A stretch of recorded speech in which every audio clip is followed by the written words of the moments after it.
Welcome to EZConvos, where we try and talk about anything and everything in an open forum and civil manner discussion. Today's topic of discussion is drugs. Should they be decriminalised? Now, the Oxford Dictionary defines decriminalisation as the action or process of ceasing to treat something as illegal or as a criminal offence. Examples often citing the success of decriminalisation policies tend to centre towards countries like Portugal. In 2001, Portugal introduced a drug decriminalisation policy focused on eliminating criminal penalties, which are believed to have contributed to the reduction of crime and the improvement of social stability. Moreover, advocates of a drug decriminalisation policies often state the failures of our current drug laws. It is argued that the current laws often end up stigmatizing and marginalizing certain segments within society, destabilize neighborhoods and families, and often result in enormous expenditures of state resources, particularly regarding incarceration and police control. On the other hand, critics of drug decriminalisation often cite the negative impact drugs can have, both at a micro and macro level. These impacts can range from issues of addiction to the complete absolution of responsibility and free will from making poor decision making. So let's delve into the conversation and hear everyone's views on the topic. So my first question will be on just asking everyone, what are your views on drug decriminalisation in general? So I'll start off with aspects. What do you think regarding decriminalising drugs? Do you see I think it should be decriminalized. Like, for an example, if you look at Amsterdam, they don't have any such thing as an illegal drug. You could walk up into a shop and buy like 8 grams of heroin if you wanted to. But because it's legal, they have the lowest usage rates on the planet. Like, nobody does anything. And I think it's just because of the fact it's not decriminalized. I mean, it's not criminalized, What about you, Insurrection? Do you agree or do you have your doubts? I think that drug criminalization has proven to be a failure. You don't reduce the rate of people using drugs if you criminalize them. As you said, Portugal, I think there's some countries in South America as well, as well as a good example where they've decriminalized and use actually goes down. It's commonly known that if you look at France, for example, children sometimes have wine around the table. In the UK, wine is not allowed for kids up until the age of 18. And because of that, it's a very simple psychological thing. You tell someone, don't do it. What's the first thing you want to do? You want to do it. Don't press the red button. You're going to want to press the red button. It's so stupid, but it's how psychology works. So seeing as the politicians, they already know this, the evidence has been put to them time and time again. You had Professor David Nutt, a UK British psychologist professor who worked for the government. He had his job taken away from him because he was saying you should decriminalize drugs.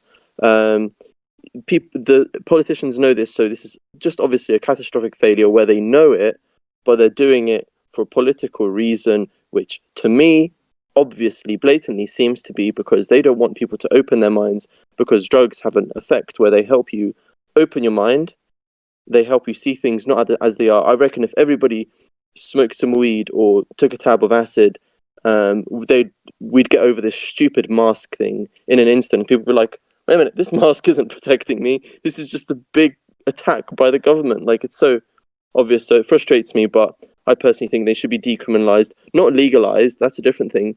We should help people who have problems with drug addiction. I've had a problem with drug addiction, but I've got through it. I think we should be helping people showing them sympathy and empathy, kind of how Russell Brand, he does the same thing. He helps people who are drug addicts get past it. So that's my 2 cents. Thank you. Nah, really good answer. A lot of stuff to definitely delve To into. unpack. Exactly. No, but very, very nice. How about you, Bethany? What's your verdict on drug decriminalisation? I think it's a really good thing. I think lots of people get like a stigma and then they find it really hard to reintegrate into society, and we shouldn't really be criminalising these people if they're not really doing any harm to anybody else, because it was their own choice. Whereas, other people who are criminalised, it's like worse crime. So we shouldn't really put them under the same bracket. And I think, removing that stigma, they can then get help or whatever, So they're not like alienated from society, because so many people do it and everyone knows people do it. So maybe, like Philip said, less people actually do it, or there won't be so many bad side effects if you think you're not going to go to prison. Whereas if you have like a bad trip or something, you might panic more, try and cover it up or whatever. So. Okay, and how about you, Marky? No, I'm kind of same line with insurrections and Bethany. The thing is, I'm opposed to legalization. I think it has a really different meaning and ramifications for societies. But decriminalizations, especially decriminalization of the personal possession, should be done, because the saying that drugs destroy lives. So it's not that the substance itself destroys your personal life. If you're an adult, you have the right, your free will, you have the right to smoke, drink coffee, alcohol, whatever. So I think it's your right if you wanna ruin or your health or whatever with some drugs, but not all the drugs are the same. So I think it should be also somehow differentiated, but how you are with opioids and weed and other substances. But I've also the stupid thing about the legalization and decriminalization, they ban and this, well, if you are just caught in possession, you could end up in jail and just get alienated from society and never able to come back. But at the same time, the big pharmas sell you another drugs, they're legalized drugs, and these people that use them think they're somehow it's different or they are better than the people that are hooked up on heroin or weed or whatever. I mean, it's just same shit but a different layer. Different So brands, yeah. You illegalize. You give profit to criminal organizations, drug traffickers and whoever, and yet you give billions of money to legal drugs. So So so you definitely raised a really good point, and there's a lot, as Philip said, that we can definitely unpack and go down. But for the time being, I just want to keep things quite specific so we stay on point. So we did talk about the decriminalisation, and it does link a lot with a lot of people will be wondering, well, what about legalisation? So I wanted to hear what you guys think about the legalisation of drugs. And as you said, there's different segments. So for example, you said like the opioids, the psychotics. So if we were to make it for something similar to like tobacco and alcohol, where you can supply and have possession of currently illegal drugs, where they could be distributed, they could be manufactured, people wouldn't need to, for example, potentially rob or burgle because they could actually afford them, because there'd be like a free market where different companies would be competing and whatnot to try and. So yeah, let's start with you, Insurrection. What do you think regarding legalization? That's an interesting point, because the way that we've got it set up right now is because it's an illegal market. You've got money going into the hands of the black market because people are going to do drugs. Look at prohibition. Prohibition failed. So if you tell people not to do it, they're going to do it. They're just going to do it behind your back, which means that it's going to drive prices up and it's going to drive money into the black market. I mean, if you're looking at the opioid crisis in America, the crack epidemic, that was done by the government, by the CIA and the FBI, you know, in the 60s and stuff. That stuff has been declassified. We know about that. They did that. That was a war basically on people. Anyway, long story. I'm not going to go into that. I mean, maybe we can talk about it. I don't know if you guys know what I'm talking about anyway, but regarding like in Europe, which is I think basically what we're talking about, decriminalising means not sending someone to prison if they're caught in possession, which is different to legalising, because that's basically saying, do whatever you want, we support you. You could open up a heroin shop on every corner, for example, which I think we shouldn't legalise, but we should decriminalise, because we should take away that stigma where someone who is just going about their daily life and, you know, fancies, you know, I don't know, trying something, and you're going to send them to prison for doing something relatively, you know, harmless.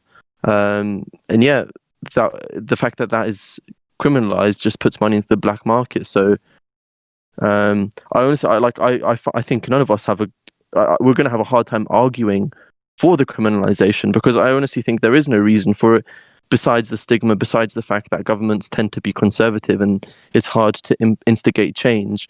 They just want to keep things as they are, or they have a political drive behind it. Yeah, I think that's me. I mean, like, what about you, Marshall? What are your views on drug legalization? So well, I yeah. agree with Philip on this. Like, don't make it legal, but decriminalize it. Like, it's a choice. If you want to go get fucked up on something, you might have the likelihood of fucking yourself up in the process, but it might be more to it than that. You might be looking for something. You might be trying to fill a void. It's something that you're using to kind of help you cope with the demons you're facing. So I think to throw someone in prison for like 25 years or something like that is more than extreme.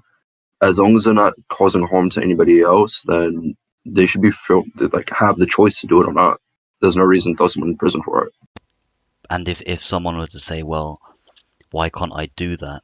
But instead of having to go to, for example, some shady person or a black market, I could just go to like a state-owned or a legally owned business where it's been accepted, where I can just buy it over the counter without feeling like I would have that Something's about to go down, like they get capped or something. Yeah. Okay. Bethnian, what do you think, like, regarding drug legalization, actually just like legalizing all types of drugs? Or do you think there should be a limit? For all medical reasons, I think if you could prove like, but then you'd probably get it on prescription. Like, I know people who've got like epilepsy and stuff, and cannabis helps.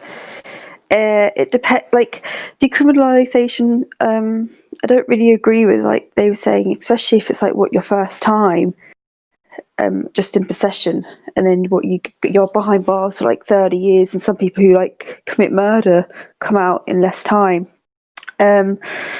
Legalizing all drugs. Well, you made a really good point just there. Yeah. Because you said around like if it's your first time, but if I were to just play devil's advocate and say, well, let's say if they did it again and then they did it again, so they had to attend, for example, like mandatory community what do you call that? Community service. Community service, and then they had to go to a treatment program, and then they were to just be in possession of it again and again. Is there any cutoff point where you say, yeah, well, I do think there is, because it depends also like who you're supplying it to. Like a lot of younger children stuff I don't know if they really know what they're getting into. Like I've never done drugs. I think the only thing I've ever done is weed once.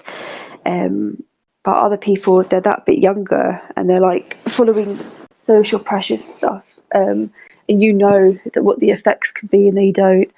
It is a bit irresponsible. So I suppose if you're dealing with somebody who's like over 21, who know, but it's do we take responsibility for it? Because what if you've got like mental health issues and stuff?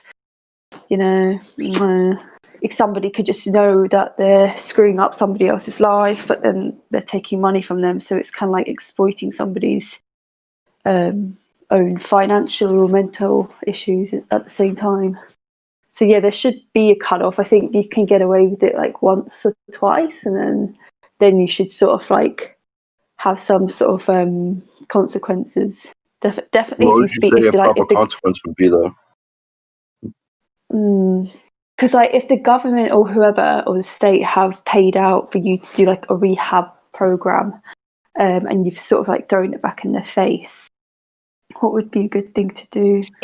But I the don't problem know, is putting that people behind bars. that's forced. The problem is that it's forced, and that's not working. Seeking treatment should be voluntarily, and if it's not voluntarily, then it's not counterintuitive because people don't want. You need to have a helping hand and not forcing people. And the issue with that also is that if I'm going to play a little devil's advocate for legalization, which I do not agree with, but during the prohibition, the people, when it ended, the people who kept pushing the laws against the legalization of alcohol, they were the ones that profited for it to be illegal. So the same thing applies to drug. If you decriminalize it or especially legalize it, you will kill the source, the big organization, the criminal organizations that create and sell the drugs. Also, there's because it destroys lives. The whole it doesn't destroy just lives before using it. It's just for possession. If you cannot meet the ends meets or however you call it, and you're trying to work, get a job, and get your family or your wife or spouse and your child some food on the table, and you just cannot get the job because there's no market, or you don't have the profession or expertise or whatever, and you have to get somehow money, then you go and sell a little bit of it or try to escape the reality for it, and then you get caught for possession and sent for years to jail. That destroys completely the family. That removes the mother or the father from the family, destroys the nuclear family in it. I mean, there's so much ramifications for just having it illegalized. There's there's a two. You destroy the crime organizations because it's not profitable for them for legalization or even decriminalization. And second is, if the police don't have to have getting caught some junkies or some casual users for possessions, they can put the money or the funds that is for drug crimes.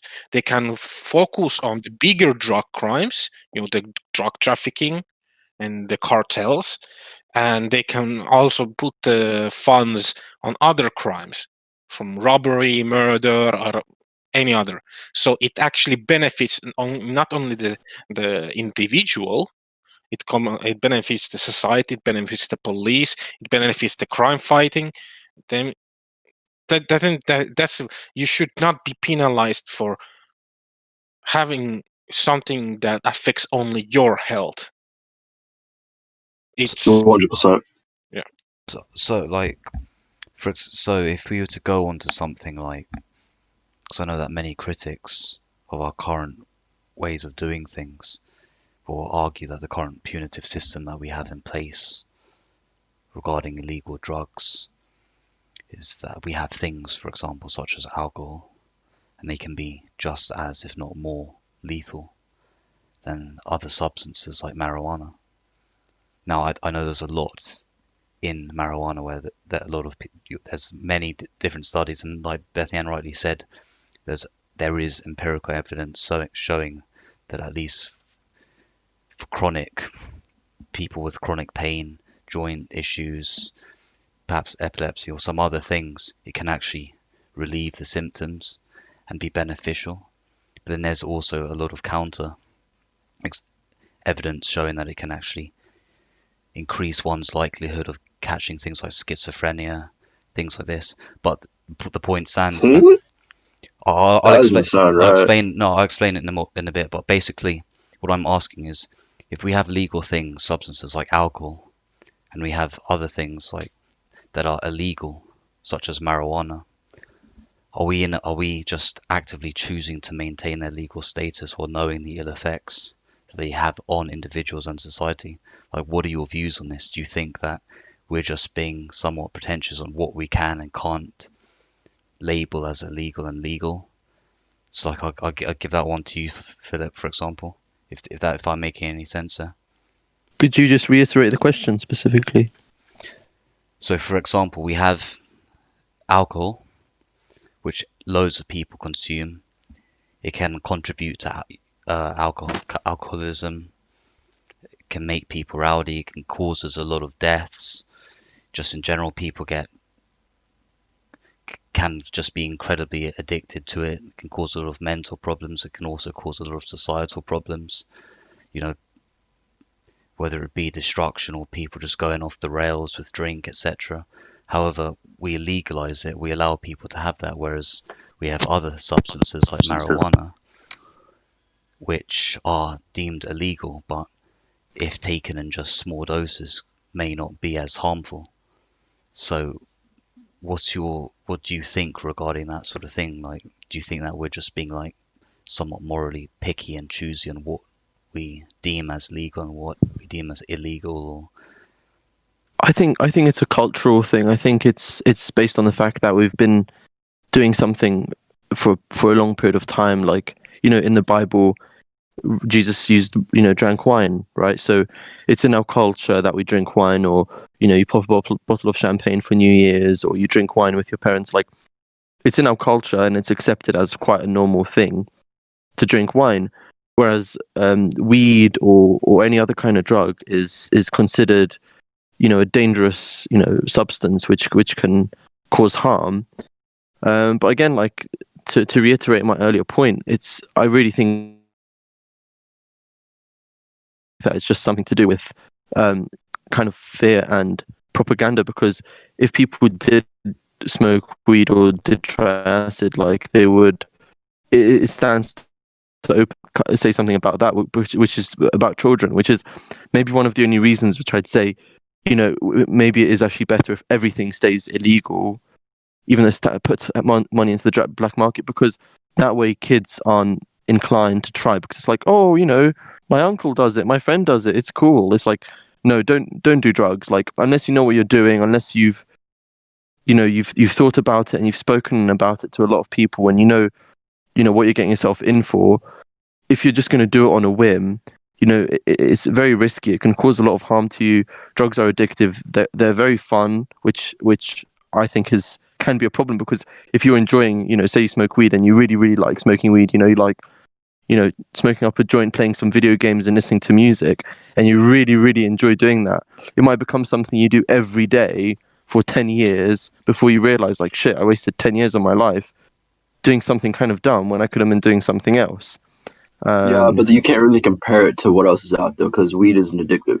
You smoke that shit voluntarily. But if you get your hands on something like more extreme, you crave it. And if you deprive yourself of getting it, in some cases you can die. In some cases.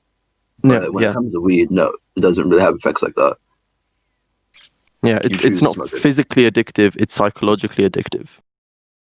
That's the difference. And you can get out of the weed addiction in like a week, less. First, you are sweating while you sleep and have bad quality for first 2 days, bad quality sleep. After that, you sleep better. So because it's psychological, doesn't actually give you physical, withdrawal symptoms. Yeah, exactly. But of course, there are cases. It depends on people and the mental health and stuff like that. It can affect, of course, because they have, for lack of a better word, abnormal physical system from general population. Let's say epilepsy or some schizophrenia. Then it can have different withdrawal symptoms. But I say I don't know. is there a risk that if we decriminalize drugs, or even legalize, but we're going to decriminalize, that we risk normalizing drugs to the point that we strip any sort of consequences or ramifications attached to them, so it's just seen as a normal thing where Yeah, it can be a normal occurrence. People can start getting addicted. It may, of course, have its benefits, and it may also have detrimental adversary effects as well. yeah. I mean, Philip, you go for it. Oh, sorry to butt in. That's the whole thing with kids, which is what I think is really serious thing.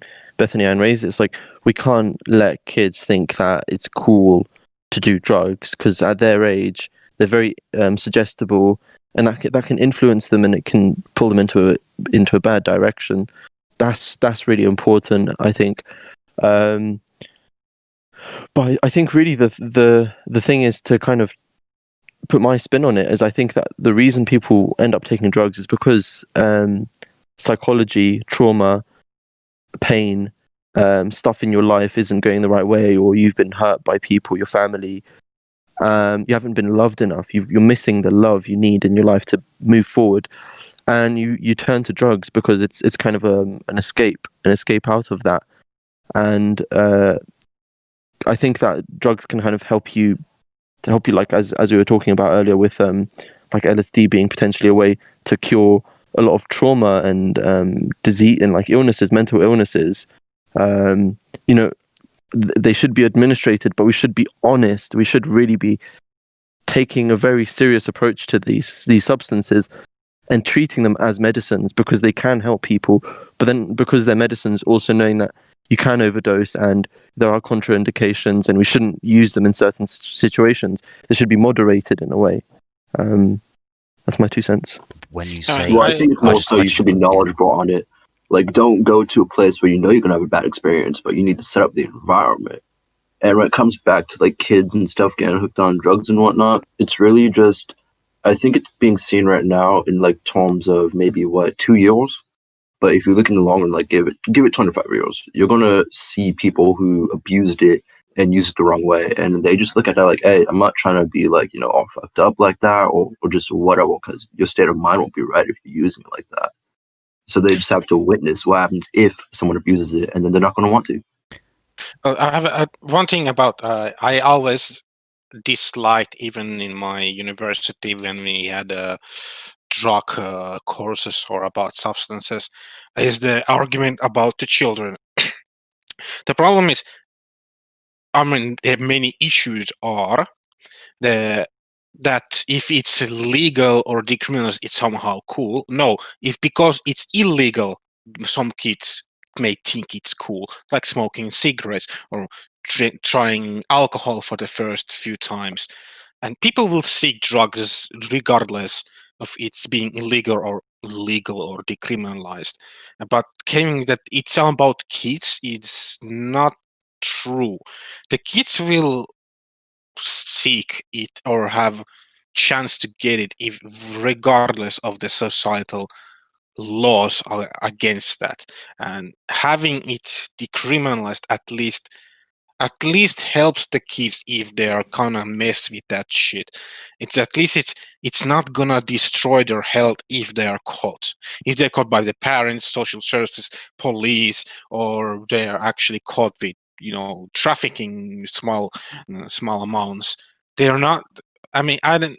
Probably most countries where it's illegal, if you got caught, regardless if you're a kid or not, you get a permanent or near permanent a mark that you have been caught with illegal substances, and that will prevent you from getting certain jobs, certain professions. It will bar you from certain places, and that for a kid having that happening, that's really bad.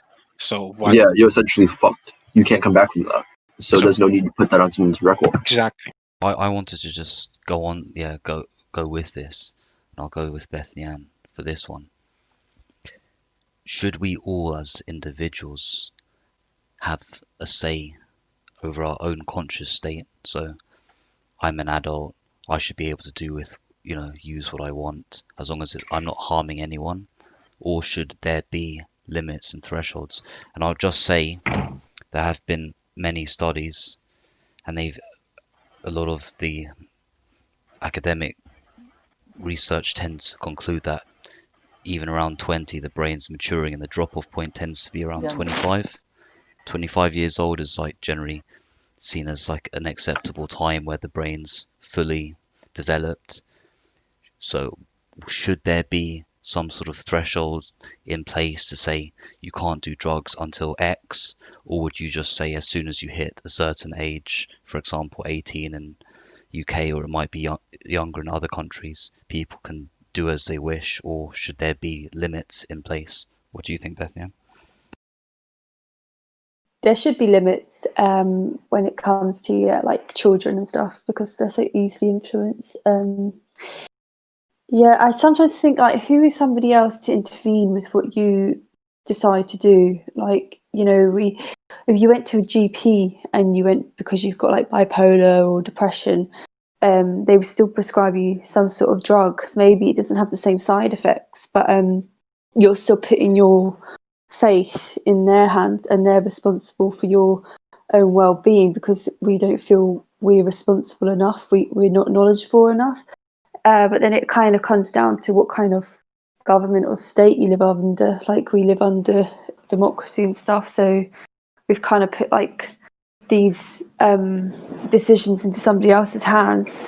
But yeah, I do sometimes think like it contradicts itself somewhere down the line, because who's anyone else to intervene? But it's when you start doing harm to other people, and if people who are like more equipped and know what they're talking about feel like there's a better alternative for you than taking like some kind of like class A drug, then I guess they do know better. But yeah, it's where you draw the line between like other people getting involved in your own freedom of choice, because like you can choose to like commit suicide, do you know what I mean, and nobody's going to intervene. So I mean, what do you think, Philip? Do you think there should be some sort of limit and threshold to when you can engage with drugs, or perhaps you'd put it on certain drugs that you should be able to willingly try out at a certain age? And on a side note, I just wanted to also add, because you did mention like some things before, like LSD might be able to make you open your mind more and think outside the box a bit.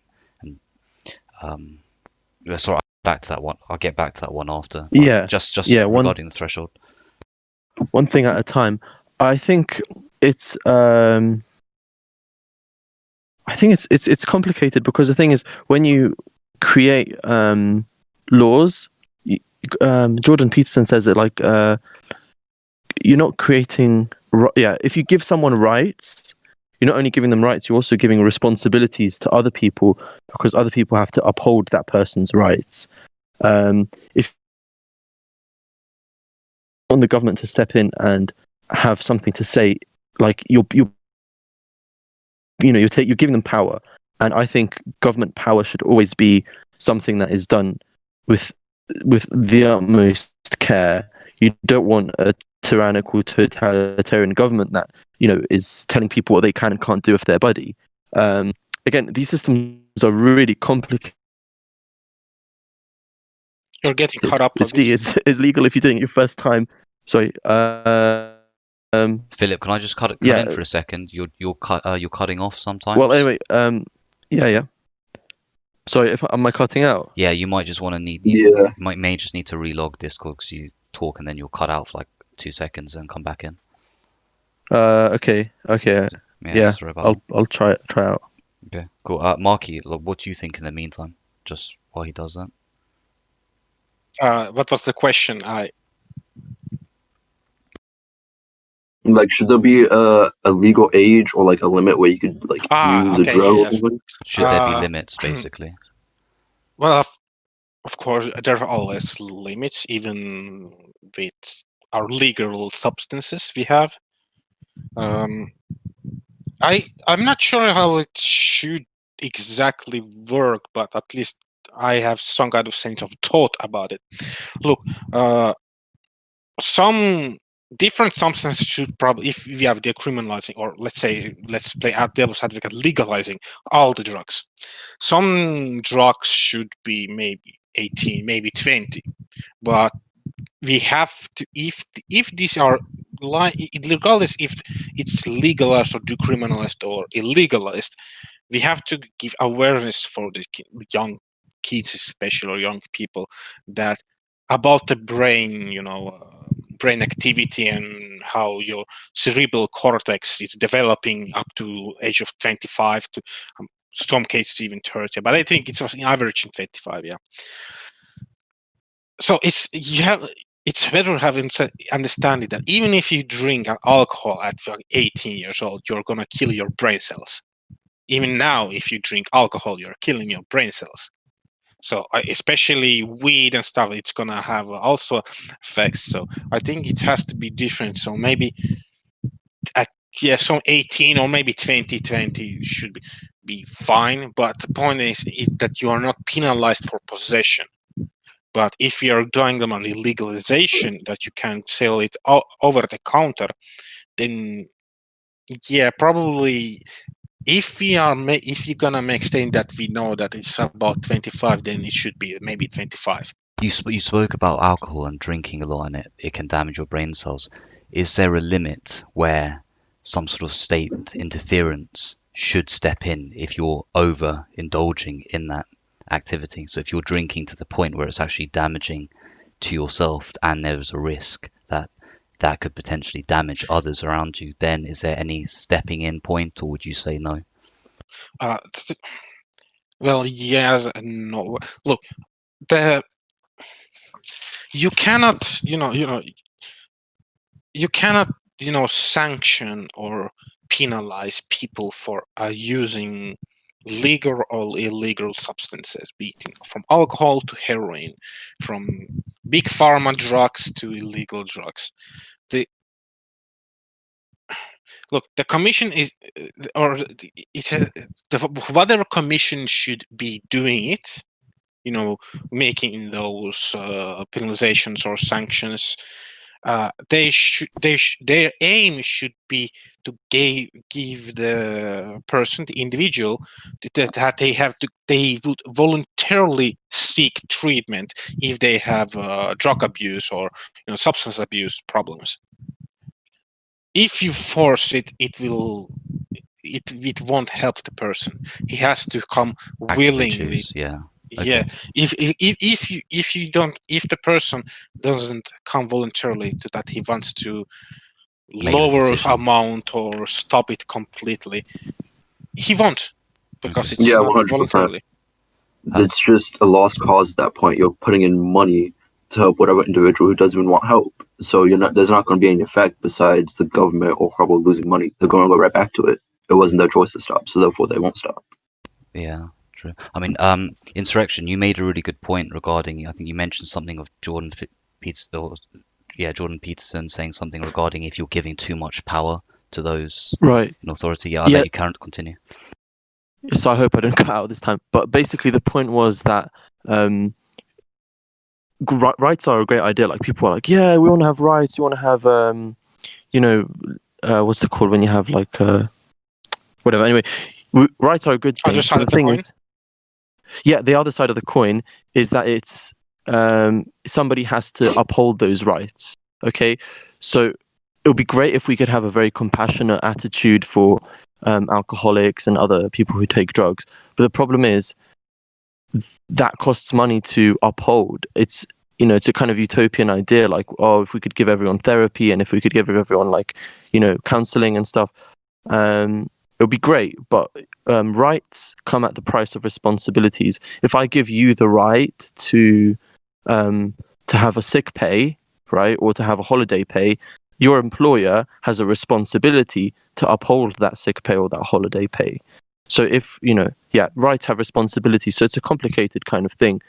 If you want to apply that to drugs, I mean, we could say everybody has a right for drug rehab.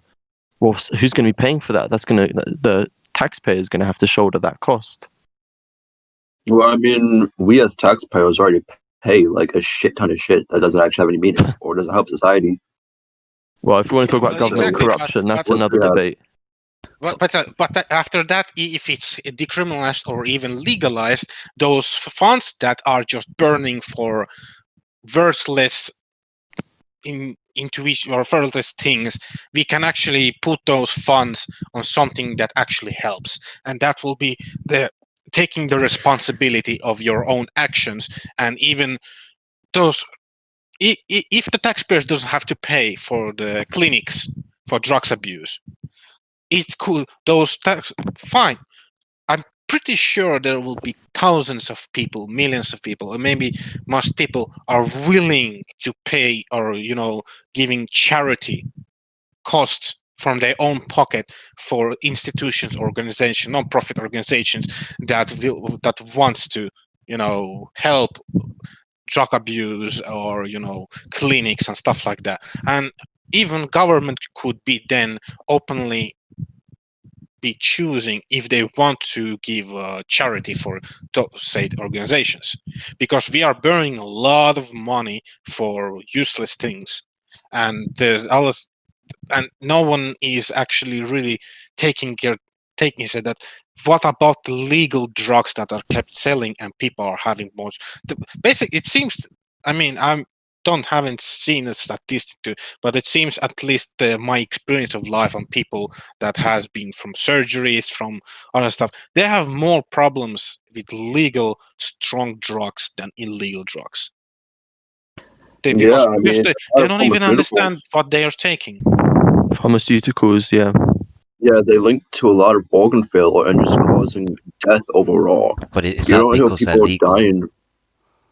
Well, big pharmaceuticals are benefiting for illegal drugs to stay illegal. Yeah. They're benefiting from it. The governments are benefiting from it. Also, I think it's a really even good argument that if psychedelics will be legal, or at least decriminalized, people will be at least, quote unquote, waking up from, they could see all these things outside of the box. Yeah, like I know that most of conscious awakening is something against what at least totalitarian governments want to, or big pharmas or big corporations that wants just to profit from human misery. Yeah. Like I know most of you guys are against criminalization, but just for the sake of argument, can any of you see any of the benefits that there would be in criminalizing drugs? Yeah. Whether it be to maintain some sort of social stability, whether it be to deter people from using things that might escalate to them, I've got a point on that. Yeah, go for it. And that's when you see, like in London, sometimes when you see people smoking weed on the streets, and obviously, like, you walk past and somebody's smoking, or you see somebody doing it in there, a police officer, they'll kind of, try and put it away. But, what about if they're doing it by kids, or walking past a school smoking a joint? Like, I'd rather kids not be exposed to that until they at least understand what that means. And imagine if you've got, like in London, if it was like, okay, weed's legal, you could just see a bunch of kids, like, being exposed to at younger and younger age, and just being like, Mom, why is that kid smoking something? It smells funny. What is that? So I think from that perspective, to protect those kinds of classes of people, that's where I think criminalization needs to remain. And also just the subject of people doing it too much and causing themselves harm. Look at pharmaceuticals, they're at least put behind a paywall. You have to go to your doctor and you have to figure out and get a prescription and everything. Drugs, you can just call someone down the road and buy as much as you want. I know that when it comes to like not having kids see this stuff, I'm gonna have to point over to Amsterdam. Like I mentioned earlier, everything's legal. It's not criminalized. You can go into a shop, buy whatever you want. But you can smoke in a coffee shop. Yeah, you can also do that, but you don't have kids over there using. No one uses over there because they have the option to go and do this. They're not like, oh wait, let me go light up a joint because I think it's some good shit. And it's going to be like awesome. They have no desire to use anything. So if we looked at Amsterdam, decriminalized everything, why are we assuming that it's not going to have the same effect as Amsterdam? Or why are we assuming that it's going to somehow rope kids into it and everyone's going to be crazy for it? No, like I said, I think the children argument is really not working because I don't see the connection how drugs being legal or legal is actually giving kids more access or more, wanting to try something. More decriminalization, more is not decriminalization. I mean, if the drugs are legal, then it's cool. That would be because, hey, I'm smoking some cigarettes, trying out because our parents cannot find out, our teachers cannot find out, police shouldn't be watching us. We are being 13, 14-year-olds trying some cigarettes because they're cool. But if it's legal, then there's nothing to it. But the problem is I don't see the connection. If it's illegal or decriminalized, how are they gaining more access to it? They're not. And if it's legal and or decriminalized, then I would believe that people are more aware of the repercussions for using cigarettes, alcohol. We have know tons about that. So aren't those kids shouldn't be aware of what it does if you're smoking weed too early or using other drugs? I just don't see the connection how children are gaining more access to drugs if it's legal. Yeah, 100%. That's like saying kids have access to like alcohol and cigarettes right now. You don't see kids walking down the street smoking like 3 packs a day or like chugging a bottle of vodka. You don't see that because it's not happening. Also, the thing is, if it's legal, that means because the street value of those drugs dies, where are they getting those drugs then? They're not getting it because it's not profitable to sell them. These crime organization cartels, they're not gonna benefit. They're gonna die out. At least their drug enterprise is gonna die out. So the street drugs are gonna diminish at least, or the street value will be so shit it's not even worth selling it to kids. Before we steer off too much, like I know that before we started the stream, we were talking about the effects of things like LSD or psychedelics and the somewhat conscious opening that you can get from them, whether it be, moving out, as you may say, of this world, getting some better understanding of insight, both for yourself, of how things are structured. And I know you touched upon this as well, Philip, at the start. You mentioned it. Things, but those in power want to maintain and just keep people conditioned or somewhat. Do you see any sort of benefit, even for once in a lifetime sort of thing, of using such drugs because they have such potent effects? Or what is your verdict on that? But do you feel that they can give people some sense of meaning, deeper meaning, that at the conscious level that of everything around us that we're aware of, we wouldn't be able to get otherwise? Or definitely, I think, definitely for most or for some people, they can have a positive effect when used in the right way. It's really important about the mindset and setting. If you go into it with like an open mind, you set an intention, you're in a good environment with, good stuff around you to kind of stimulate you, then it can be a beneficial experience. But if, say, for example, I don't know, you just went to your grandma's house and she's gonna be like talking for 4 hours and you dropped a tab of acid, you're gonna have a bad time. But I think for having a kind of conscious experience which can help people open their mind or help them get through some kind of trauma or something like that, it's been proven. Ecstasy has been used to treat people with traumatic disorders. Cannabis is used for people with epilepsy. All kinds of different drugs help people with different kinds of conditions. So whether it will be like for people who want to try it, I think it could be a beneficial experience. It's just the problem is, do you create an environment where it's someone's legal right to do that, where it's decriminalized, it's legalized?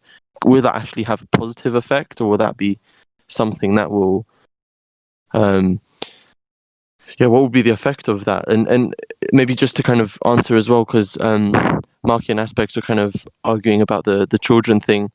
Maybe it's a bit of a hard argument to make that, oh yeah, if everything was decriminalized or legalized, it would fall into the hands of children more possibly.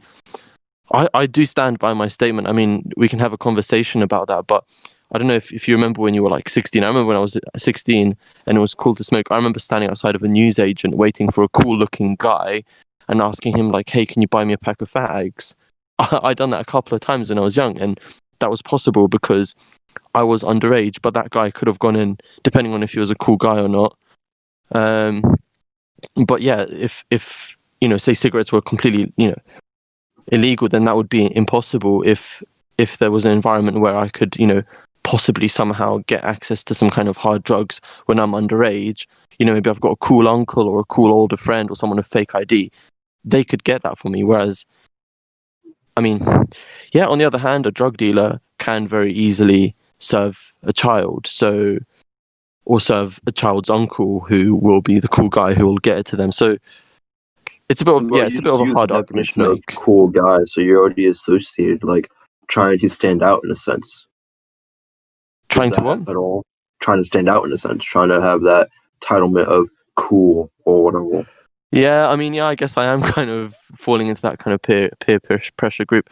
What I mean by cool guy is just someone who would just buy it for you whilst you. Yeah, cool guy is maybe the wrong words to use because I'm kind of suggesting someone of that age, yeah.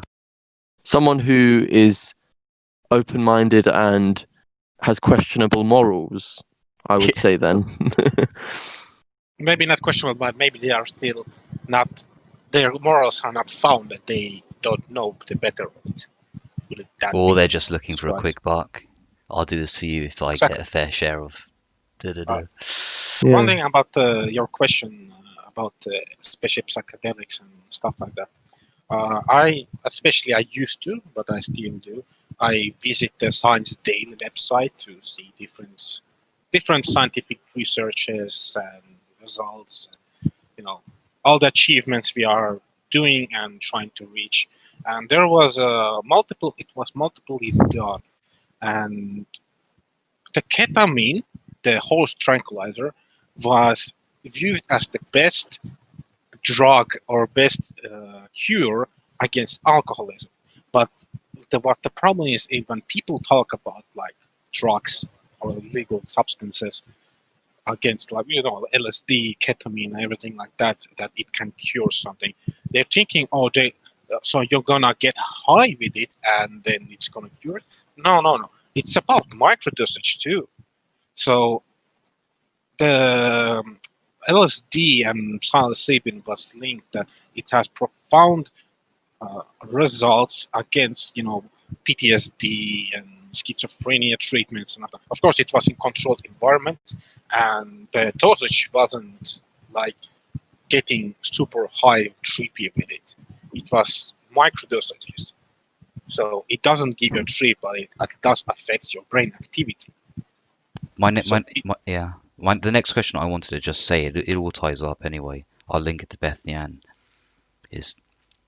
Has drug deterrence in and of itself in our countries, because I know that we, like Britain, for example, endorses like a very so-called punitive view where you'll get punished if you possess drugs and whatnot, but there's been many studies, and according to the statistics, for example, those in possession, very few of them actually get prosecuted, and even if they do, generally it's on a very petty charge. So could it be argued that deterrence in and of itself, taking the drug, has failed because people don't see it as much of a threat? Whereas if they saw it as, if I have this, there's a super high chance, if it close to as 100 as possible, that if I do this and I get caught, I'm going to jail. Whereas a lot of people feel that if I do this, I'll just get a slap on the wrist and whatever. I'll go back at it in a day or two. What do you think? Basically, what I'm asking is, do you feel that we're just too lenient, we're too soft in the way that we approach drugs, and we're not strict enough? What do you think? Not necessarily when you compare it to other countries like Amsterdam, But then on the other hand, they're just known for drugs, which I'm sure annoys other people because other people who don't support it think, oh my god, we're just associated with that. I think if it's your first time and you think there's going to be like harsh consequences, and you're taught all the negatives about it, which you always are in the media and in school, I think it would deter you, so you wouldn't actually try it in the first place.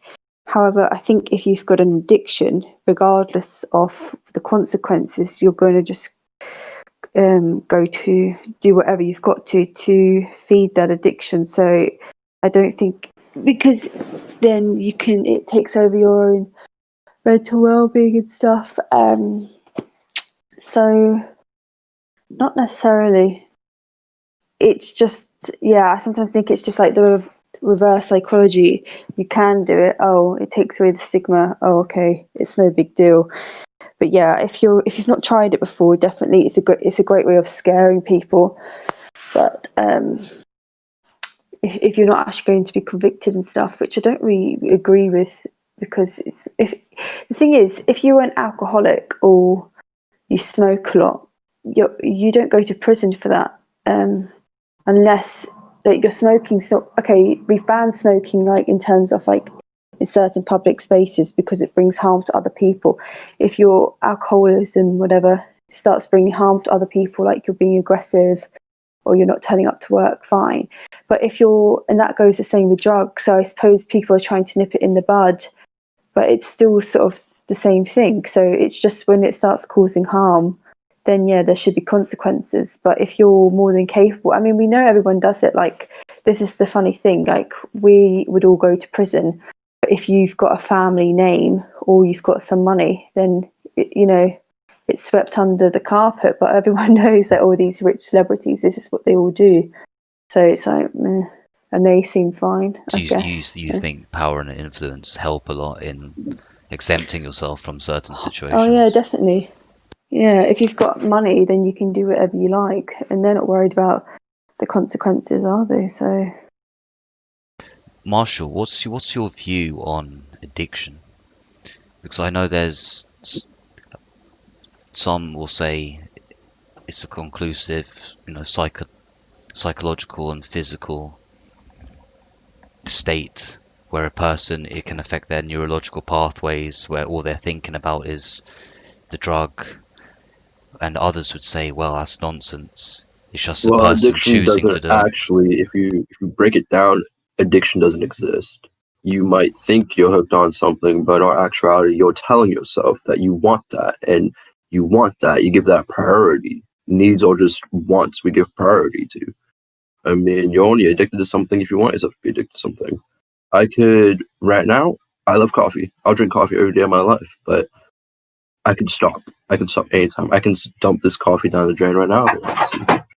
Everyone has the choice to keep on doing something or not. And if they choose to do something, then that's totally their choice. It's not addiction per se, but it's... Yeah. Do you think the potency of the addiction will vary between what you're using? So if you're using, for example, heroin, and you've taken it consecutively every day for 2 weeks, then you just say, fuck, or, I'm not going to do that. And then, after a day or two, whereas with coffee, you'll be like, okay, I can just chuck it down. You're going to feel the withdrawal symptoms so much more. The same thing applies to like heroin and whatnot. It's just what you want to tell yourself.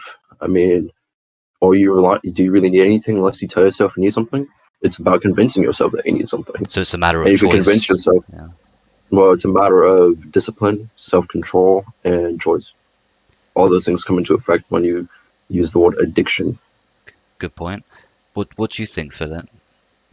Do you see addiction as something like some sort of a mental illness, or do you take more of the approach that Marshall said, where it's more of an active will, a choice, a discipline to actually say, no, I'm not going to do it. Addiction is the big one, and you just think, or coffee, like that's a big difference, man. No, I was just doing that as an example. And like coffee or cigarettes, maybe you could be kind of chemically dependent on it. If you said, okay, I'm not going to, you might be a little bit moody, or you might have sleeping or something, maybe a bit moody.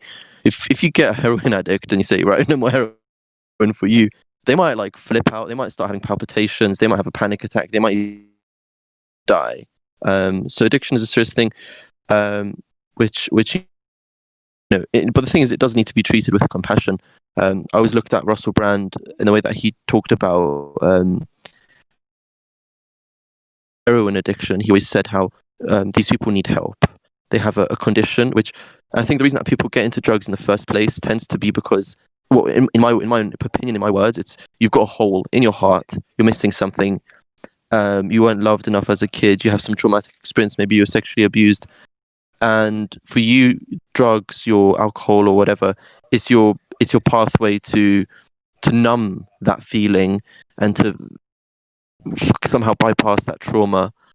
And until that person confronts that and realizes they've had a traumatic event happen to them, they're going to continue having a desire to use drugs, unless by some other forces maybe they can get past that. But I've been like kind of really looking into psychology and trauma and stuff like that, and I've realized a lot of my self-confidence issues or whatever, they're linked to not having repressed emotions from my past, and coming to the realization that's the case, and getting past those emotions and helping yourself get through that trauma of childhood or something that happened in school. When you get through that, then you're much more better equipped. Like, I don't take drugs now, and I don't intend to take anything. Like, I don't even drink. I haven't drunk this year. I don't drink coffee, which for me is a huge achievement. Like, and that's just because I've gotten more confidence in myself. I'm a much more happier person. And I think addiction needs to be really. You need to be careful around addiction, because it means that I don't think a happy, healthy, ordinary person in a good state of mental health would get addicted. I think addiction is always a sign of something deeper rooted that hasn't been challenged yet. That's my opinion. But what would you say to those who, a lot of people may just end up, for example, on things like heroin, either through social pressure or just hedonism? They've got money, they want to spend it, they want to have gratification, they do it often, and then they find themselves in that sort of state as well. Do they have the will to, would you say to some degree they still have an acting will of their own? Or does addiction get to a point and a potency where it kicks in, where it kind of takes over any active will that they have? Okay, it sounds like you're talking about possession. That's not something that addiction is.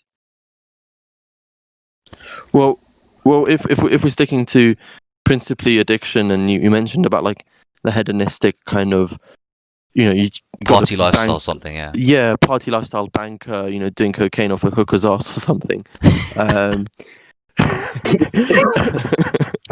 Sorry for using that image, but even if they're living a very good lifestyle and they're taking these drugs recreationally, I think they are still not completely happy with where they are. They're not fulfilled spiritually, and that's why they might be doing those drugs. Like, I mean, it's a difficult one, because I can also imagine someone who's like, yeah, I've got all my shit together, I'm really happy, all my relationships are fine, I don't have any past trauma I'm dealing with, I just do cocaine on the weekends because it's a bit of a laugh. It's like, okay, maybe, but at the same time, I think I do stand by my statement. Like, I can't imagine like a perfectly happy, healthy person who's productive in society, has figured out all of their personal issues, has maybe gone through therapy, maybe not, but isn't in a state of pain or suffering emotionally. I can't imagine that kind of person being like, oh yeah, I'm gonna pick up some kind of hard drug, maybe something. Yeah. But so you see it as more just filling a having void. an individual in that one place, it's kind of impossible. We're all going through pain in some shape or form. That's the only way we really grow and change as people, is if we experience pain. Without pain, you ain't gonna change at all.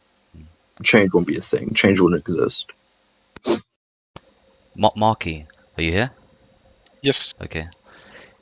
Is there a risk of absolving drug users of responsibility and culpability if you indulge them. So if you say yes, you do have an addiction, yes, you are suffering from a mental disease or a disease of some kind, are you then taking away the responsibility of them to make some sort of change? So rather than them actively, whether it be through discipline or just will or just hardship, just say to make it on themselves, they can just resort to no, I'm addicted. No, I can't stop it. I can't stop it. Whereas instead of taking that approach, we should be reinforcing some sort of view that no, you can do this. You're not addicted. You need the will to do it. What's your view on that? Well, I think it's partly both. Look, many people take alcohol, drugs for various of reasons, especially to escape reality, even if they don't have any kind of trauma or something. They just maybe are not happy or not fulfilled, or they just wanna, even if they are mostly fulfilled and happy, they just wanna, for at least for a moment, escape the reality and just quote unquote have fun when there are some aspects of this point that if you tell a PM person that is addicted that he is sick and it's not his fault, or that's completely bullshit. Look, have you seen what the AAA, the association, the addiction association, the rule, they have 10 commandments, and one of them is specifically that your addiction is out of your power. For in order to cure yourself from addiction, you need to give your will to a higher power. That is. Wait, what do you mean a higher power? Yeah, if you go to a AAA meeting or AAA website to look at one of the commandments, in order to cure yourself, you have to give yourself to a higher power, and that is Jesus, Allah, whomever. Are you sure? It's Yes, like the and biggest load of bullshit ever. Yes, so you basically have to give yourself to God to cure yourself of addiction. Yeah, the thing is, if you kill people, that it's withdrawal, addiction and withdrawal symptoms, they are real. They are physical. They are psychological. They vary from people to people. But telling them that they are not responsible for that substance abuse is not helping them. Some may actually be not using 20 years or any substance with giving themselves to a higher power or removing the responsibility of it. But if you tell them, oh, by the way, all that shit is bullshit, that you are responsible, they're gonna crash back to substance abuse. That is removing that they have their internal power to resist the addiction. And look, my many childhood friends and childhood people I knew, they died from drug abuse. Many have OD'd or have killed themselves. Or I mean, in my where I was living all my life, it's called the Chicago of Finland, and because it has the cheapest drugs, and crime was really rampant, and drugs were really easy to get. And most of them, the problem that they were is trying to escape whatever issues they had. All they had different issues. Some of them had sexual abuse. Some had just traumas, physical or mental abuse from parents, siblings, or you could even maybe society. Even if it's not true, if it's subjective, that you feel that society is abusing you somehow, or the environment you are or something. I mean, whatever the reason people can find, they will use something somehow to escape it.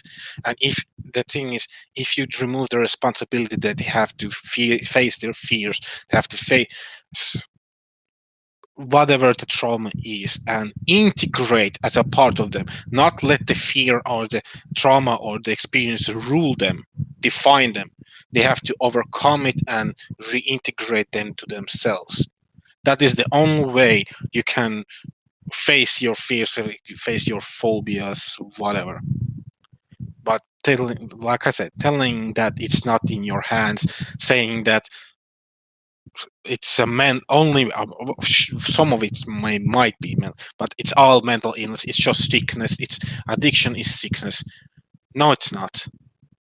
Some cases, yeah, I've seen some cases that it's gone even to a really pathological ways to use to maybe even some even use drugs to punish themselves because they did or did not, they didn't do something that they should have, and they're trying to stay in the moment or trying to remove that never happened.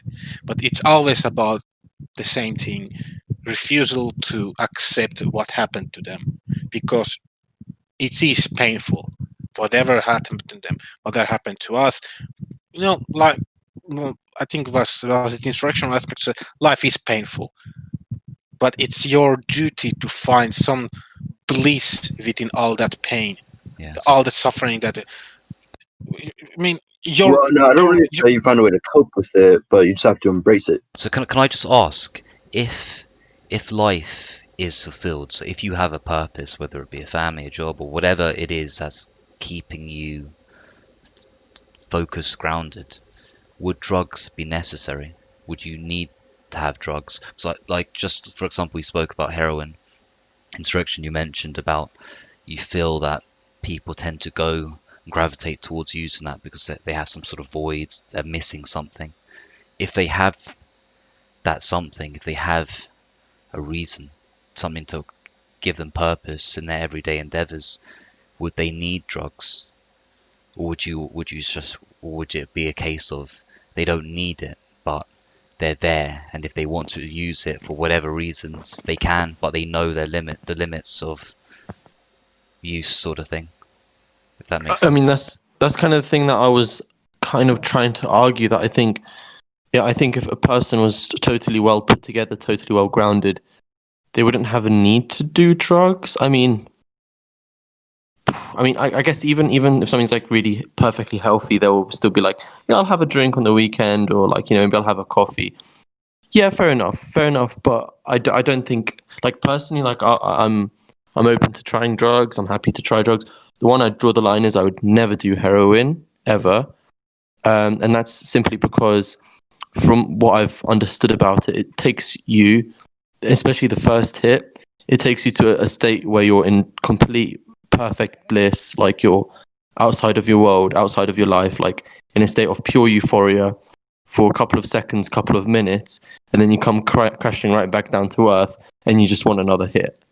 And that's something. You have your boundaries, you have your limits, but I mean, say like you're 100% good, like you somehow reached enlightenment, like you got to above the rest of the species, okay, bro? Wouldn't you like still, I don't know, kick back, chill, smoke a joint, play some tunes? Would you still want to trip? I don't know, get connected to the source of oneness? Are you saying that people wouldn't have the desire to do any of that?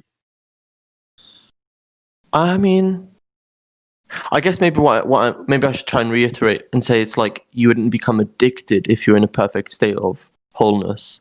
But I've been, like, for example, reading about the lives of different yogis and saints in like India, and those kinds of people who, like, they meditate a lot and they're very connected spiritually to God or whatever, like, they don't do drugs, so but yeah, I guess, like, no, I guess you're right. I think that maybe I should try and change my point. With a person who's in a perfect state of happiness wouldn't fall into addiction, because maybe you're like, okay, I'm in a good state, I'm going to try acid, I'm going to try mushrooms for the first time, I'll go and do an ayahuasca retreat. But if you're in a good state of happiness, you'd be able to say, like, okay, cool, I'm going to go back to my life now. I like my life. I like my children, I like my family. I'm going to go back. I'm not going to keep, doing this every day. Whereas if you've got nothing better to live for, then you'd be like, well, fuck it. Let's fuck myself up and just destroy my body. So you would argue more on the limits. I how you agree do with it. that. What Insurrection said, because I know a lot of people. I mean, I even said in the drug course I had to mental health and drug course. I said to the advocate of that organization, look, I know a lot of people. They do 9 to 5 jobs. They even some work even 80 hours a goddamn week. They have children. They have family, and they use occasionally recreational drugs, but they don't have addiction. They don't do it in the vicinity of their children. They do it responsibility, and they never fall to addiction. So yeah, there's a huge difference being trying or having some kind of fun with, be it having a drinks or smoking weed, or I don't know, maybe just needle casting heroin, maybe bit overstretched, but cocaine, MDMA, something trying out the first time or doing it a couple of times, it doesn't make them as an addict instantly or fall to the addiction. So it's not that simple in that regard. Is there a concern about like subjective medicalization? So, for example, before I mentioned there's many studies that have shown that just taking the example of marijuana has numerous therapeutic benefits in treating people with chronic pain conditions, arthritis, etc. And they've shown to actively decrease the pain threshold that they have, so it helps those sort of people. But if you were to take that one step further and say, well, would it then be just as valid if a normal person were to say, well, this is helping me with my depression, or it's helping me with my pain, or I'm not. Do you get what I mean? Yeah, I mean, is there a when you're at risk of that point, like there's a study. Wait, hold on. I'm sorry. What? No, yeah. So no, carry on. Like when you have multiple people all coming forward and saying, "Hey, this has helped me with that. This has helped me with this." It's not to the point where it's just like basing off of one person's like experience, whatever they have to say. It's valid. Like they have a bunch of studies going on right now with psilocybin mushrooms, and they have so many testimonies from different people from all different ways of life saying it's helped them with the depression. They no longer suffer from anxiety. They are just pure in a sense of they're not really battling their demons to an extent where it was taking a toll on their life. They weren't subjective to staying indoors or whatever because they were too afraid to go out there. They were facing their fears, and they were just really breaking free of whatever confinements they had. Would you? That's just with psilocybin, though. I don't know about like studies with weed and shit. I haven't really looked into that, but I know it's good. Yeah. No, like what you say is good, but what I mean is, so for example, if you have an abundance of studies, meta-analysis of that have been done, saying, for example, out of a group of 500 people, out of 40 studies similar like this, it's been shown that there's a strong correlation that when they take this substance, it's very beneficial for them. And then if you have, on the other hand, individuals who don't fall into those same categories, so for example, they don't have chronic pain, they're just normal people, but they may suffer from a bit of depression, or they may have hardships, or they may, like Marky said, be doing a 9 to 5 which they hate, and it helps soothe them over. Help with it. Yeah, would you say yes, whatever, or would there be a limit, like no, you can only use it if you fall under the categories of, for example, chronic pain? No, I think that's whacked. When it comes to terms like that, because like mental health is just as important as physical health. If it helps you in any kind of regard in your life, just get through this experience known as life, then why not give it to people? What do you think, Bethnian?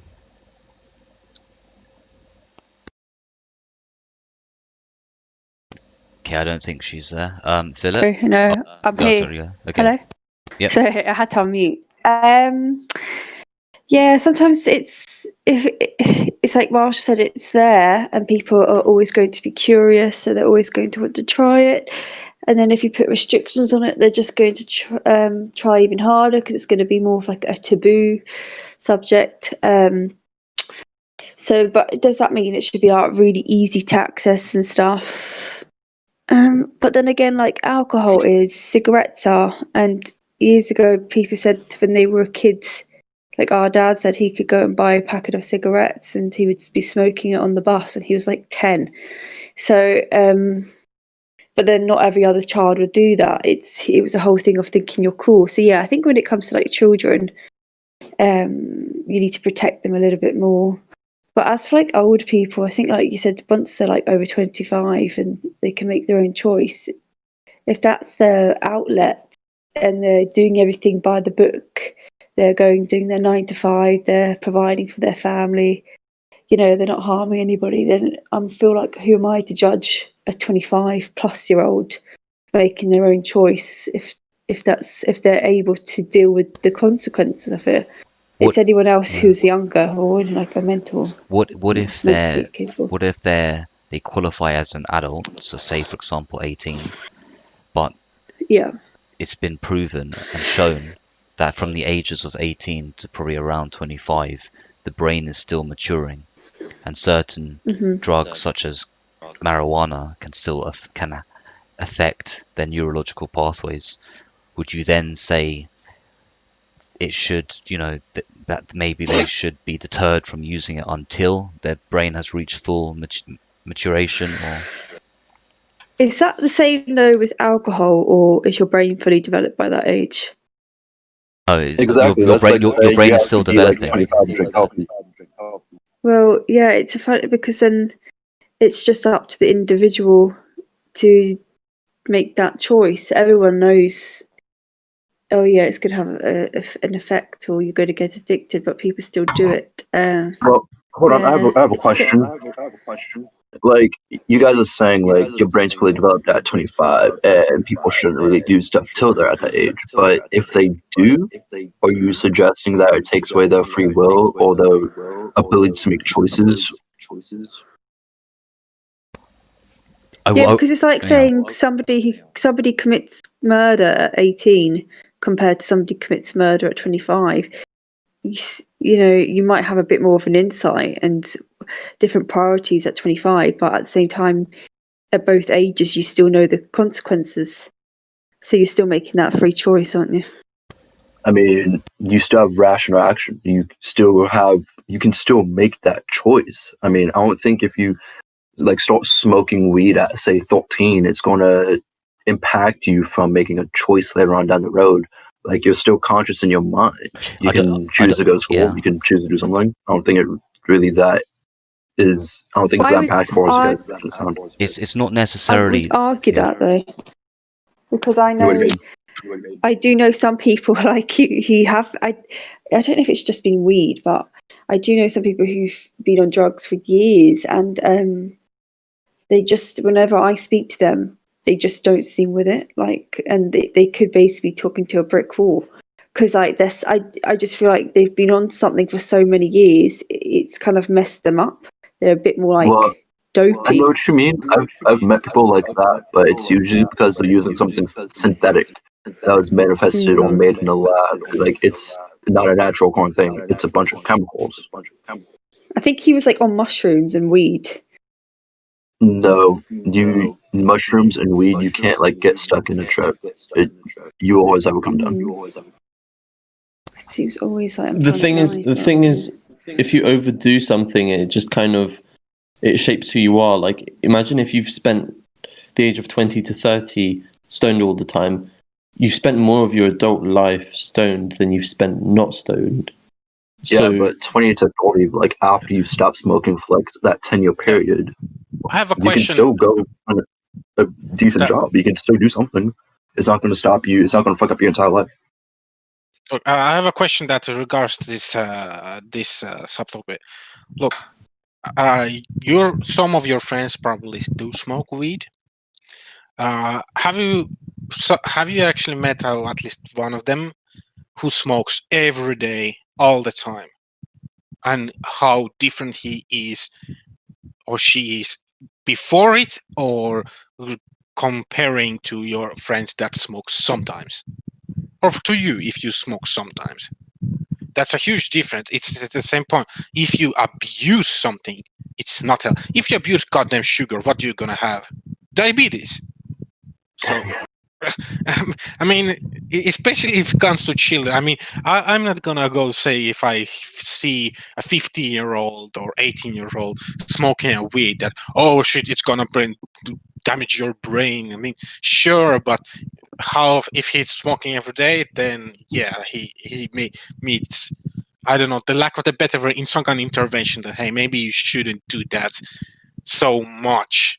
But I mean, if I would be working for some kind of institution or clinic, then I would try to help them more. But it's the same thing with young children with alcohol or cigarettes. I mean, it doesn't matter what you abuse. If you keep using it too much or too often, it's not gonna be healthy for you. And another point is, for some people, some drugs doesn't work as they would work for another person. Some don't like it. Some have different experiences or reasons, or using or not using. And I have a few friends that their parents were really open in controlled environment to trying the first time cigarettes, alcohol, even weed, and they actually went and bought them for their kids.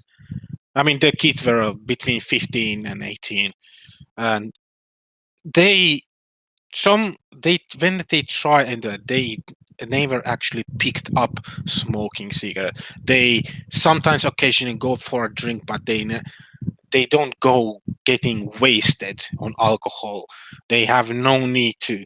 I mean, it's also how society or the peer pressure or your parents look, how you shouldn't be drinking, you shouldn't be doing that. That all affects, and many people find bliss just by meditating. For me, meditating doesn't.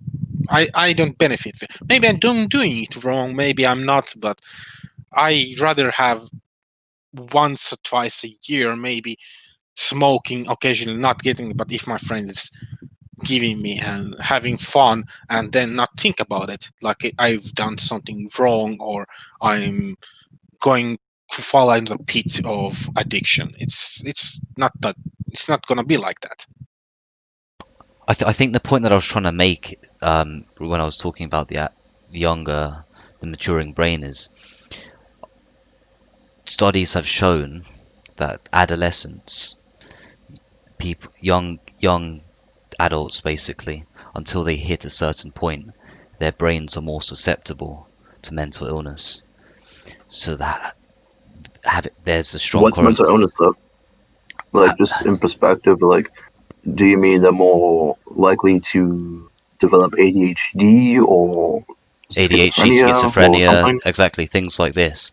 And I guess my question was based around, if that is the case, and their likelihood is much greater than, say, a normal adult of the age of 25 upwards, would it be a responsible thing for society at large to put in some sort of limit to say you can only use it at this? But and I'll grant you, they also did state that it depends on how much they're smoking as well, and the strength of what they're smoking. So all these things play a part. But if you're at a younger age and you're more susceptible to getting mental illness because your brain is still in the maturing phase, do we as a society have a responsibility to step in and put some sort of limit in place, would you say? Or would you take the line of, well, once you hit adulthood, it's up to you? I mean, haven't you asked that question already a couple of times? No, I have, but I'm talking about the mental illness. That's what I mean, because I'm linking it to the mental illness. Some mental illnesses are coming. You can gain it depending on your environment. Are Oof, yeah, true that. are you genetically susceptible for mental illness? Do your parents have actually, or some of your relative have a downline schizophrenia, ADHD, something that you might not get, or you might get because of the environment that affects you, from trauma or whatever, from looking at if your parents are abusing alcohol or drug. I mean, who in society or in government are gonna impose that you shouldn't be doing something? People are gonna do whatever they're gonna do if they feel like it. I mean, I don't understand. The point of the question is, why are we always bringing the kids in the goddamn conversation? We all have morality, at least some kind of ethical perspective, that kids shouldn't be drinking alcohol. I'm not gonna be still hypocrite, because I started drinking when I was a 12-year-old. I don't have an alcohol like dependency or anything. I started smoking cigarettes when I was, well, also like maybe 12. Well, that is the maybe only thing I fall into, and I've dropped smoking, and I still pick up smoking cigarette. So I mean, who is gonna impose that?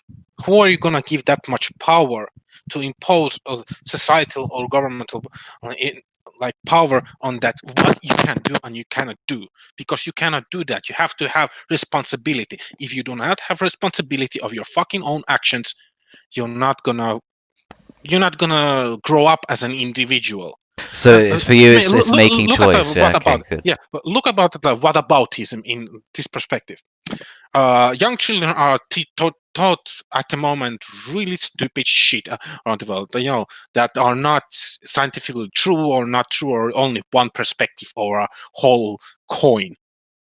And they're coming goddamn dumb from the schools. They have really limited view on issues, whatever the issues are. They are not developing mentally, intellectually. Not look, giving them, even giving a children a not enough education, or giving wrong kind of education, indoctrinating them, are doing really bad effects on children and their development. And giving all this, the safe spaces.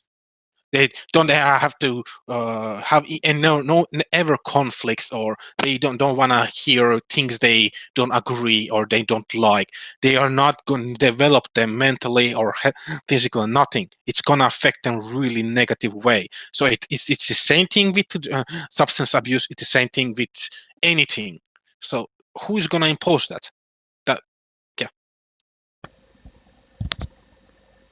So if we move on to another area, and you did touch upon this, Marky, it was like regarding links with pharmaceuticals.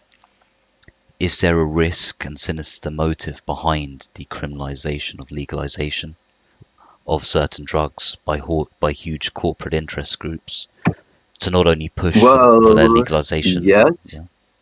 I can say with confidence that there will be an impact on like pharmaceutical companies and whatnot, because you go to a pharmaceutical for like, say, depression. What are they going to give you? They're going to give you a drug they concocted in a lab, which may or may not even help you as far as you know. But if, say, psilocybin was legal and you could just go to a clinic and get it, then you will not have depression for the rest of your life. Like, I had really bad depression from the time I was like still in high school. I tripped one time. I've never struggled with it. Since then, I've been cured of it.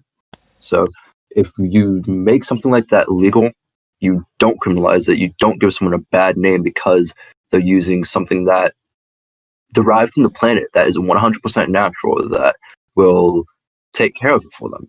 But then you're going to make that illegal. You're going to throw someone in prison. You're going to fuck up their entire life because of taking something that's yet again natural, but something you concoct in a lab. They want someone to pay a shit ton of money for that, for not only fuck up their organs and just cause a lot of failure and damage them like beyond repair. That's normalized. Doesn't make any sense to me. What do you think, Marky?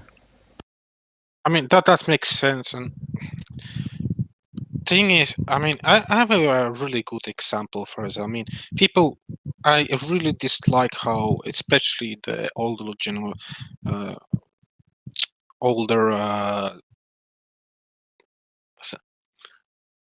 not millennials, older Generation. generation. That's the word. God damn it.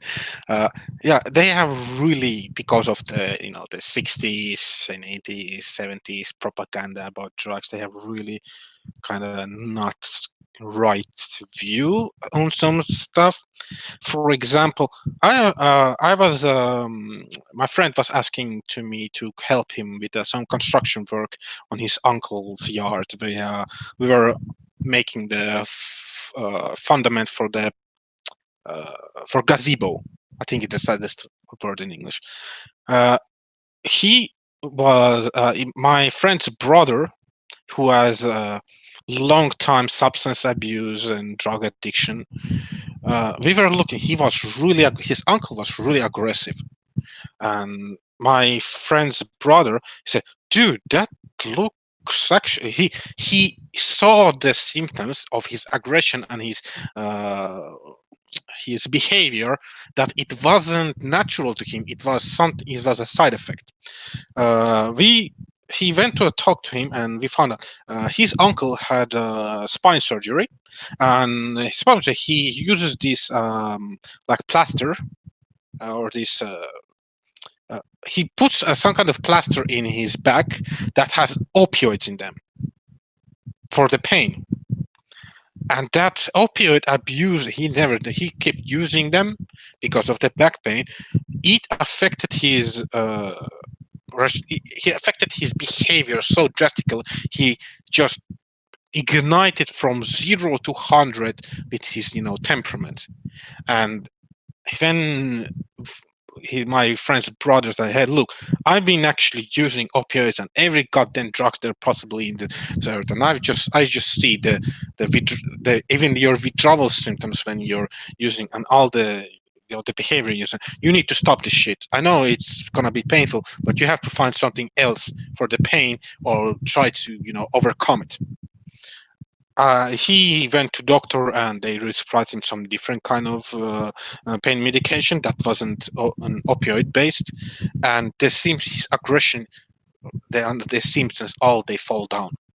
And people, for some reason, but my point is, they have really weird sense of what about the legal drugs against the legal drugs. They're looking at the same substance, they're just using in pharmaceuticals, little bit conjured differently in chemical base, but they're the same shit. One is just legal, one is illegal. And saying it is legal because it's a legal drug, it's healthy for you, and drinking benzos like some candy or whatever, it's not healthy for them. That's why legalization might have a really big effect, not only that because on the illegal drug crime syndicates. It's gonna kill the sales almost big pharmaceuticals. I mean, you probably have heard like this process. If a pharmaceutical will find a cure for cancer, cure for HIV, cure for everything, one pill that cures everything, would they sell it? No. Exactly, because it's not beneficial. If they rather not sell cures, they want to sell the poison.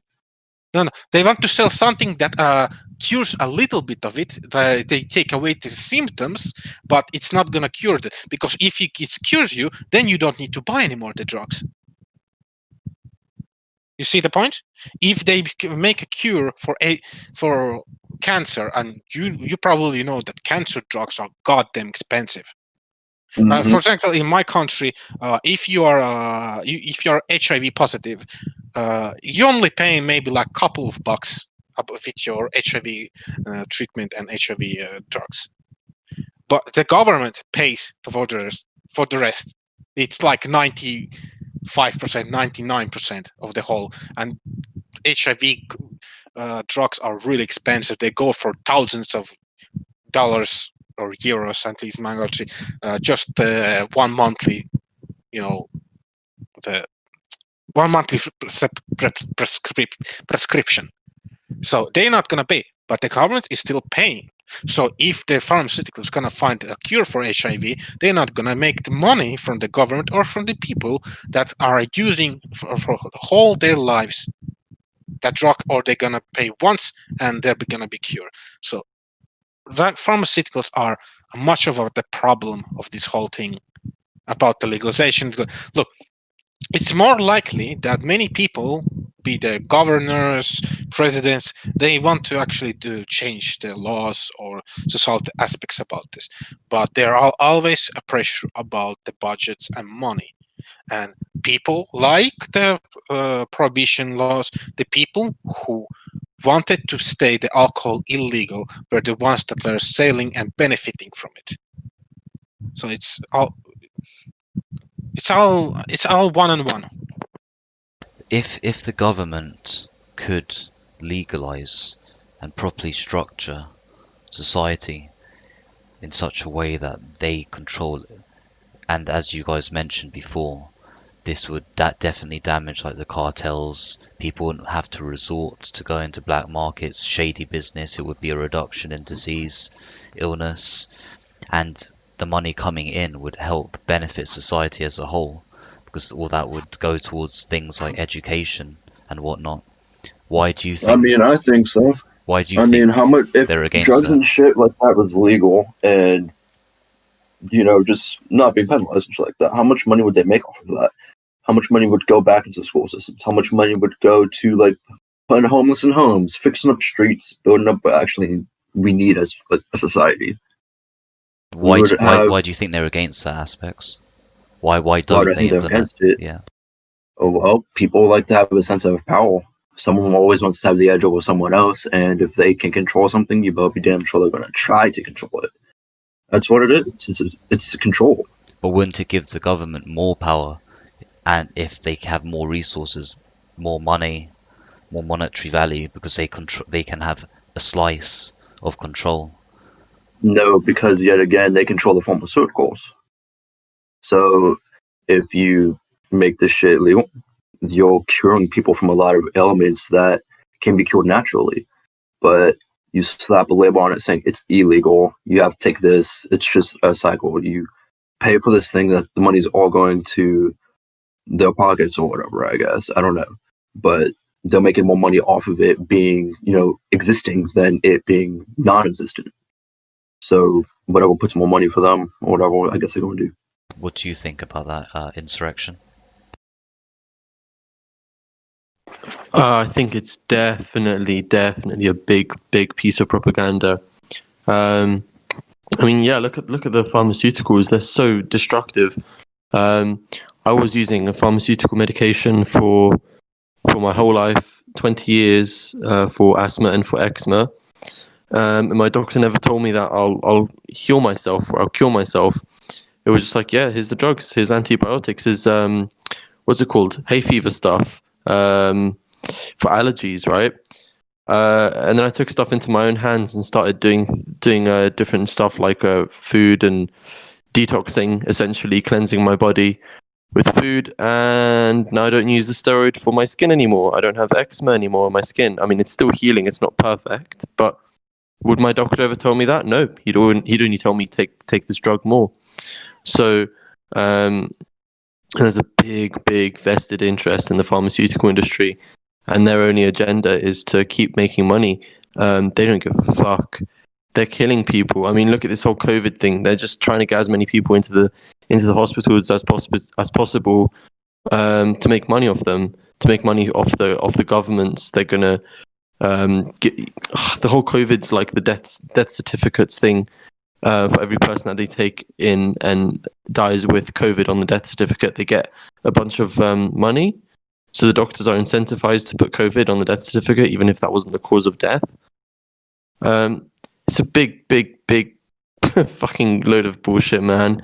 It's really annoying, but that's the world we live in. And drugs are the same thing. If they had the possibility of giving people a drug that would cure depression, cure PTSD, cure anxiety, like that, like, okay, here you've got a mental illness, we're going to give you something, it's going to fix everything, you're going to feel better about yourself, we're going to give you some counseling, and yeah, you're not going to have to take anything.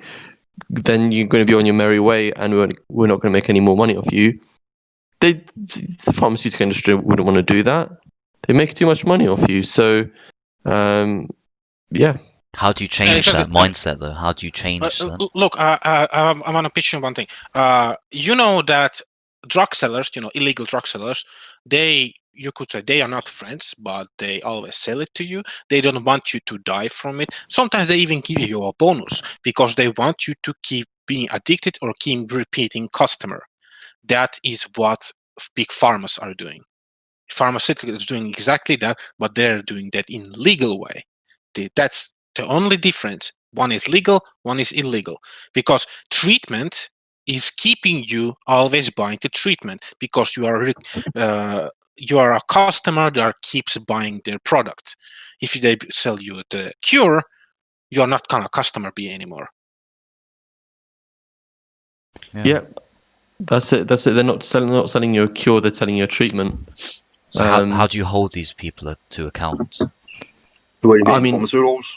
Yeah, or just in general, if something's being done to such a degree that it's like a continual cycle, where it's, as you guys say, it's causing a lot more harm. People are left ignorant, thinking that this is the go-to solution, where there are alternative methods that are probably less harmful and a lot more beneficial in general. How do you get out of this? Is it through more education? Is it through some sort of revolution to hold, or some sort of way to hold these sort of huge pharmaceuticals to account? I think. Well, in the day of information, ignorance is a choice. Let's do some research. Look into it. Don't take anyone's answer. Don't take anything at face value. Oh, I think the issue is, there are several issues in that, but one of them is that these pharmaceuticals, governments, institutions that do this and sell this, their whole agenda and their whole goal is profits. You could even lay down the fault to feet of the capitalism, but I think it's only maybe 5% of the fault from it. It's just what the goals are for those institutions. Do they want to sell cures? Do they want to help people, or they want to make profits? They are drug sellers. They have no difference between drug cartels. They are exactly the same. They just want to make profits and get money and get rich and get influence, power, whatever.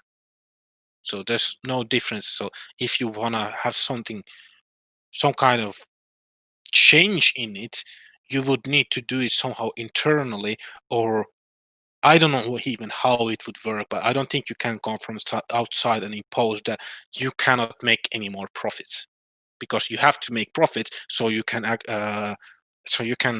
gain money to do more research and find more substances, cures, whatever, the chemicals that could help humankind.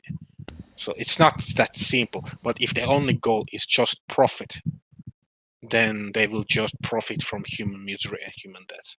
That's it.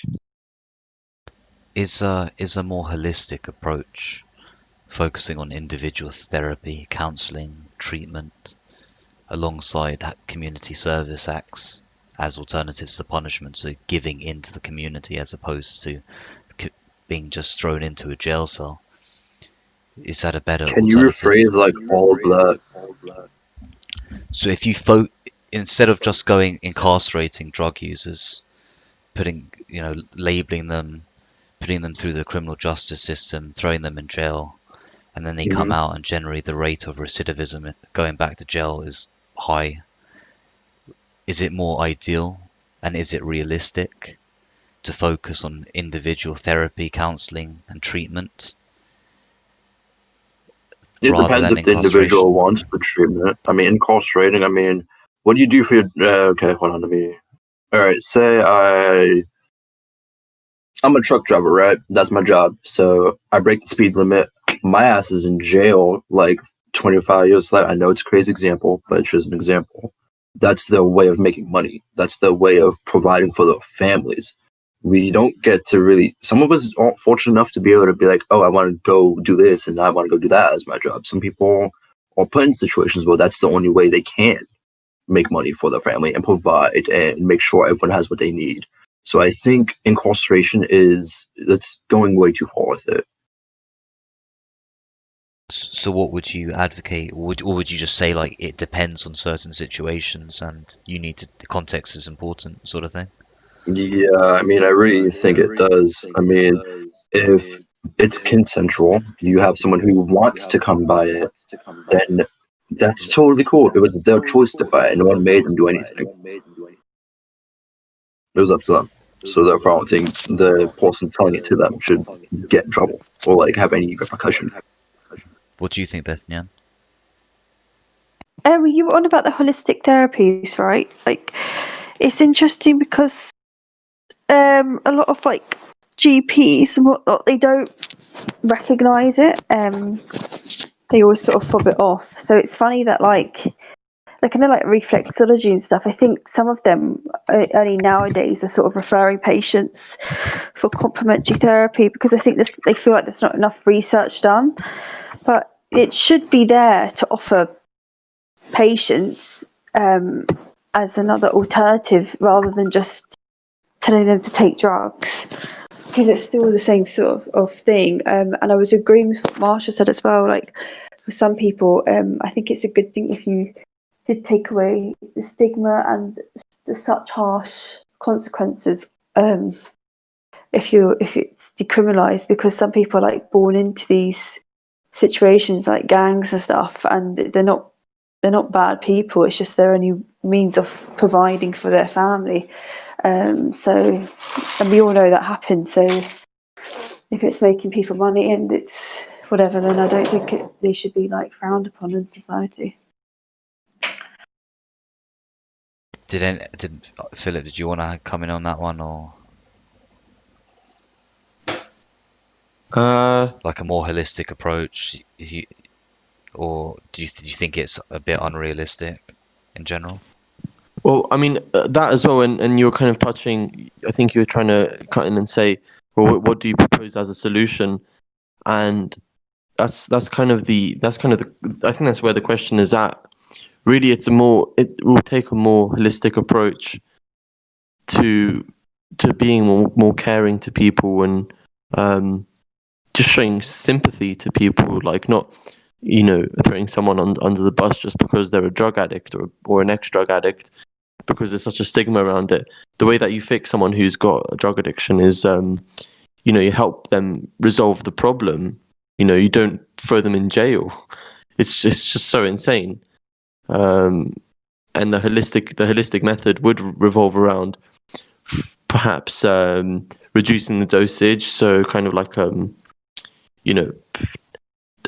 of your dose for a few days, then 90%, then 80%. So only like reducing it slowly.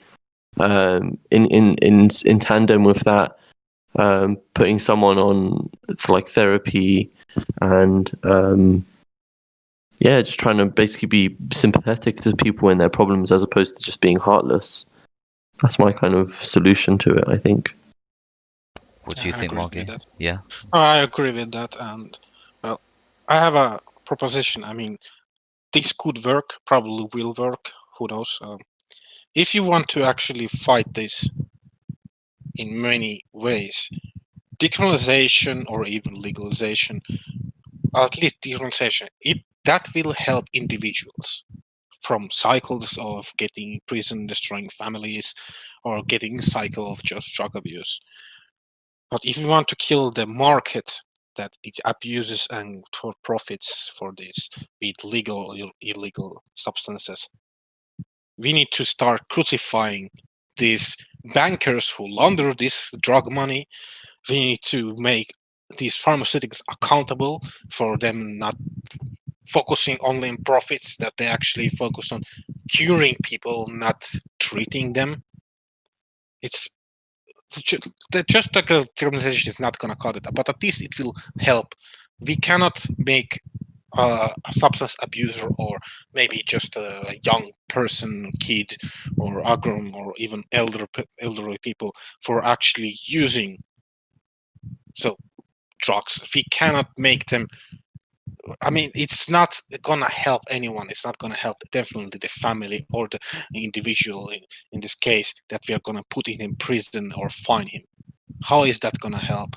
So that's, I agree in this direction. We need more clinics or or some kind of therapy or something like that for the individuals. But there's just so many ways that it's not only one thing that can fix all of this. It's so complicated that we need to confront it from the many fronts. One is decriminalization that will help the common people or the individual person and the families, and the clinics that help voluntarily people who wants to stop using drugs, or even from drugs that are prescribed from pharmaceuticals or doctors after, let's say, surgery. They need help. Many don't even know what their drugs are doing. Oh, they're gonna help you with your anxiety. Yeah, well, it's a treatment, not a cure. Especially benzos. Benzos are really, really dangerous for some people. It could work if you use it for a 1 week or max 1 month, but if you keep using it more, you're just switching from one problem to another. All right, cool. So yeah, pretty much almost coming to the 2-hour mark, so I think we'll call it there. I'll let everyone just have their final say. So starting with Big Phil, what do you reckon? Drugs, should they be decriminalized? I think that drugs should be carefully decriminalized. A lot of drugs, I think cannabis should be sold in shops and taxed. I think there should be a government position on it, like, for example, don't smoke in the streets, but you're allowed to smoke in a park if it's not in a vicinity to someone, or in a coffee shop. I think the government spends and wastes so much money policing this, when this money could easily be spent on serious crime. I just think criminalizing what somebody does in their living room is completely outside of what your jurisdiction. So, you know, they should just decriminalize it, man. It's just dumb. Okay, what do you think, Bethany? I agree. Yes, I agree, but it's just education and awareness for children. Like Marky said, we already know that. I was just thinking briefly about that boy in Scotland, and he committed suicide, and I think at the time he was like taking so many drugs, and he was only like 16, 17, and his dad at the funeral sort of said to all of his classmates, like, you know, this is what happens when you're like grieving and you don't know what you're getting into. So it was like a warning for all of them. So it's just, decriminalize it for people who are capable of making these choices. They're not doing harm to anybody. I think once it starts doing harm, then there should be consequences, but just education and awareness for the more vulnerable. And Big Marky? I think everything that's been said already been said.